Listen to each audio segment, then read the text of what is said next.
Hello, আসসালামু আলাইকুম guys. কি অবস্থা সবার? আশা করি সবাই ভালো আছেন। আপনাদের দোয়া এবং কি ভালোবাসায় আমি অনেক ভালো আছি।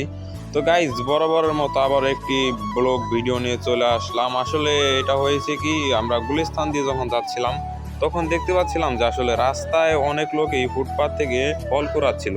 তা ভাবলাম মানুষকে একটু হুঁশিয়ারি করার জন্য হলো এটা দরকার। তো তারপরে আমরা আসলে এটার পুরো বিষয়টাকে আসলে জানলাম।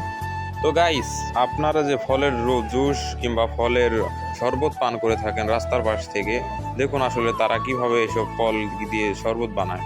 তা আসলে হয় কি গাইস, ঢাকা বাদামতলি ফলের আড়তে প্রতিদিন টনকে টন ফল আসে, তার ভিতরে অনেক ফলই পচে যায়। পচা ফলগুলো ব্যবসায়ীরা ফেলে দেয় রাস্তার পাশে। মানুষের ধুলাবালির ভিতর থেকে পরে এসব ফল কুড়িয়ে নিয়ে যায় একদল মানুষ। সে ফলগুলোর পচা অংশ কেটে ফেলে দিয়ে ভালো অংশকে বিক্রি করা হয় শরবত ব্যবসায়ীদের কাছে।